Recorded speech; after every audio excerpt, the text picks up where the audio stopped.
Search സ്പേസിൽ പേരടിച്ചു തീരുന്നതിന് മുൻപേ നീളും മാലപ്പടക്കം പോലെ ആലഞ്ചേരി പിതാവിന്റെ ഈ വത്സലപുത്രന്റെ തട്ടിപ്പ് കഥകൾ. എല്ലാരും ഉദ്ദേശിക്കുന്ന അത്യാവശ്യം മേയണമെങ്കിൽ അങ്ങോട്ട് മേയാം. ഈ സംഘർഷമാണ് ആലഞ്ചേരി പ്രതീക്ഷിച്ചത്. എന്നാൽ ഒന്നും നടന്നില്ല. വിശ്വാസാചാരങ്ങളുടെ പേരിൽ സഭാംഗങ്ങളെ ചേരിതിരിക്കുകയും തെരുവിൽ തല്ലിക്കുകയും സംഘർഷങ്ങളുടെ മറവിൽ സഭയിൽ തീവെട്ടിക്കൊള്ള നടത്തുകയും ചെയ്ത പാതിരിമാരെ ഒന്നൊന്നായി ഉരിഞ്ഞു കാണിക്കുന്നതിന് മുന്നേ ഞങ്ങളൊരു വാർത്ത ചെയ്തിരുന്നു. കേരളത്തിലെ ക്രിമിനൽ ലോകത്ത് സുപരിചിതനായ ചങ്ങനാശ്ശേരിക്കാരൻ ബിനു ചാക്കോയെ കുറിച്ച്.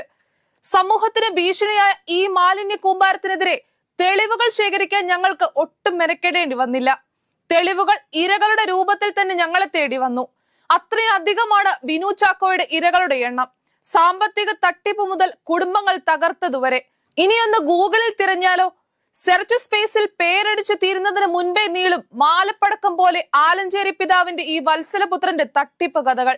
ഞങ്ങളെ തേടി വന്ന ഒരു കൂട്ടർ തങ്ങളെ പറ്റിച്ച ബിനു ചാക്കോ പണം വാങ്ങിയത് ആലഞ്ചേരിയുടെ വസതിയിൽ വെച്ചാണെന്ന് കൃത്യമായി പറഞ്ഞിട്ടുണ്ട്. ബിനു ചാക്കോയ്ക്ക് തട്ടിപ്പ് നടത്താൻ ചിലപ്പോൾ കുടുംബപരമായി അവകാശമുണ്ടാവാം.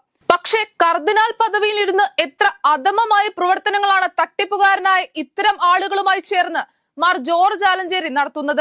അഭിമാനത്തോടെ തലയുയർത്തി ജീവിച്ചിരുന്ന എറണാകുളത്തെ സുറിയാനി ക്രൈസ്തവരുടെ മാനത്തെ അതിരൂപതയുടെ സ്ഥലങ്ങൾ വിറ്റും കൈക്കൂലി വാങ്ങിയും കോടതി കയറ്റിയും നശിപ്പിച്ച ഈ ചങ്ങനാശ്ശേരിക്കാരൻ കർദിനാളിന് ഇനിയും പകയൊടുങ്ങിയിട്ടില്ല.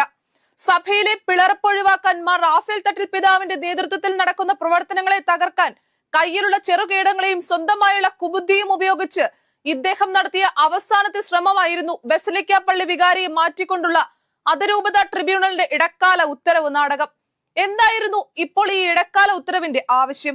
ആരാണ് ഈ father James Mathew Pampara CMI? ഇദ്ദേഹം നയിക്കുന്ന ട്രിബ്യൂണലിനോട് ആരാണ് ഇടക്കാല ഉത്തരവ് ആവശ്യപ്പെട്ടത്? അഥവാ ട്രിബ്യൂണൽ ഒരു തീരുമാനമെടുത്താൽ അത് ഉത്തരവായി നടപ്പാക്കേണ്ടത് മേജർ ആർച്ച് ബിഷപ്പും മെത്രാപ്പൊലിത്തൻ വികാരിയുമാണെന്നിരിക്കെ ഇവർ രണ്ടുപേരും അറിയുന്നതിന് മുൻപേ ബസിലിക്ക പള്ളിയുടെ രണ്ട് കൈക്കാരന്മാർ ഉത്തരവും കയ്യിൽ പിടിച്ച് പത്രസമ്മേളനം നടത്തിയത് എന്തിനാണ്? നേരത്തെ തന്നെ ബോസ്കോ പിതാവ് ബസിലിക്ക പള്ളി വികാരിക്ക് നൽകിയിട്ടുള്ള ഉത്തരവിൽ നിന്ന് എന്തെങ്കിലും വ്യത്യാസം ഈ ഉത്തരവിനുണ്ടോ? എറണാകുളം കത്തീഡ്രൽ ബസിലിക്കയ്ക്ക് മുന്നിൽ ഒരു അനിശ്ചിതകാല സമരം കൂടി ആരംഭിക്കാൻ വഴിമരുന്നിട്ടതല്ലാതെ അനവസരത്തിലുള്ള ഈ ചെയ്തി എന്തിനായിരുന്നു? നിരവധി ആരോപണങ്ങൾ നേരിടുന്നയാളാണ് ഈ വിധി പുറപ്പെടുവിച്ച ജഡ്ജി ഫാദർ പാമ്പാറ. തൽക്കാലം അതവിടെ നിൽക്കട്ടെ. അദ്ദേഹത്തിന്റെ ധാരണ താൻ മഹാ കാനോനിസ്റ്റ് ആണെന്നാണ്. അങ്ങനെയെങ്കിൽ എന്തുകൊണ്ടാണ് സ്വന്തം സഭയായ CMI തങ്ങളുടെ ധർമാരാം കാനോൻ ലോ ഇൻസ്റ്റിറ്റ്യൂട്ടിലോ സെമിനാരിയിലോ ഇദ്ദേഹത്തെ പഠിപ്പിക്കാൻ നിയമിക്കാത്തത്? വേണ്ട, ഒരു ചെറിയ കോഴ്സ് എടുക്കാൻ പോലും നിയോഗിക്കാത്തത്? എന്തുകൊണ്ടായിരിക്കും ഈ സേവനത്തെ അവർ നിഷേധിച്ച് എറണാകുളം അതിരൂപതയ്ക്ക് സമ്മാനിച്ചത്? ഇതിന്റെ വിചാരണയും വിധിയും മരവിപ്പിക്കാൻ രൂപതാധ്യക്ഷന് അവകാശമുണ്ടെന്ന് പോലും അറിയാത്ത കാനോനിസ്റ്റ്. ഈ ട്രിബ്യൂണലിൽ വിശ്വാസമില്ലെന്ന് പറഞ്ഞ് ട്രിബ്യൂണൽ മുൻപാകെ ബസിലിക്ക പള്ളി വികാരി ഹാജരായിട്ട് പോലുമില്ലെന്ന് അറിയണം.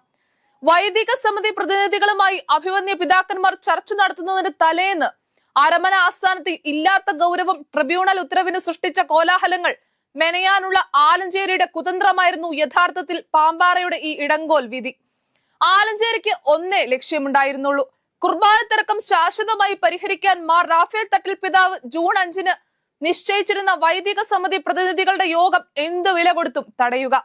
ട്രിബ്യൂണൽ ഉത്തരവ് നടപ്പാക്കിയില്ലെന്ന് പറഞ്ഞ് ഇവരുടെ കൂടെയുള്ള കൈവിരലിലെണ്ണാവുന്ന ആളുകളെ കൊണ്ട് വൈദിക സമിതി യോഗത്തിനെത്തുന്ന വൈദികരെ തടയുക. അതോടെ ആളെണ്ണം കൂടുതലുള്ള അൽമായ മുന്നേറ്റക്കാർ വന്ന് ഇവരെ പൊതിരെ തല്ലും. സംഘർഷമാകുമ്പോൾ പോലീസ് റാഫേൽ പിതാവിനോട് യോഗം മാറ്റിവെക്കാൻ പറയും. ഇത്തരമൊരു സാധ്യത ആലഞ്ചേരിയെ എത്തിച്ച ഒരു ശബ്ദ സന്ദേശമുണ്ട്. വൈദികരെ തടയാനെത്തുന്ന സഭാസ്നേഹികൾക്ക് ഒരു അൽമായ മുന്നേറ്റംകാരൻ നൽകുന്ന മുന്നറിയിപ്പ് സന്ദേശം. അതൊന്നു കേൾക്കുക. വരുന്നവരോട് മുണ്ടെടുക്കാണ്ട് പാൻറ്റിൽ വരാൻ പറയുക. കാരണം ഇപ്പോൾ AMT എന്ന് പറയുന്ന ഞാനടക്കമുള്ള ആളുകൾ, അതിൻ്റെ അകത്തുള്ള ആളുകൾ എല്ലാവരും ഉദ്ദേശിക്കുന്ന അത്യാവശ്യം മേയണമെങ്കിൽ അങ്ങോട്ട് മേയാം. ആ രീതിയിലായിരിക്കും വരുന്നത്. ഈ സംഘർഷമാണ് ആലഞ്ചേരി പ്രതീക്ഷിച്ചത്. എന്നാൽ ഒന്നും നടന്നില്ല. അൽമായ മുന്നേറ്റക്കാർ അതിരൂപത ആസ്ഥാനത്ത് വരാതെ റിവന്യൂവൽ സെൻട്രൽ കൺവെൻഷൻ കൂടിയത് കൊണ്ട് ആലഞ്ചേരിയുടെ കുതന്ത്രത്തിൽ ഇരയായില്ല. ചതിയിൽ വൈദികരും വീണില്ല. യോഗം മുൻ നിശ്ചയപ്രകാരം നടന്നു. കുർബാന തർക്കത്തിന് ശാശ്വത പരിഹാരത്തിന് വഴി തെളിഞ്ഞു. ഈ മാസം തന്നെ വീണ്ടും കൂടുന്ന യോഗം മെത്രാൻ സിനഡിന്റെയും പൗരസ്ത്യ തിരുസംഘം തലവൻ കർദിനാൾ ഗുജറാത്തിയുടെയും നിർദ്ദേശമനുസരിച്ചുള്ള ധാരണകൾ പരസ്പരം രേഖാമൂലം അംഗീകരിക്കും. 5 വർഷം നീണ്ടുനിന്ന മാനസിക സംഘർഷങ്ങളിൽ നിന്നും തെരുവ് യുദ്ധങ്ങളിൽ നിന്നും എറണാകുളം അതിരൂപത മോചിതമാവും. ആലഞ്ചേരിയും ബിനു ചാക്കോയും സംഘവും കാഴ്ചക്കാരുമാകും. വരുന്നവരോട് മുണ്ടുടുക്കാണ്ട് പാന്റിൽ വരാൻ പറയുക. നാളെ കുർബാന തർക്കത്തിൽ നടപ്പാക്കാൻ പോകുന്നത് കേരളത്തിലെ മുഴുവൻ സീറോ മലബാർ മെത്രാന്മാരുടെയും തീരുമാനം.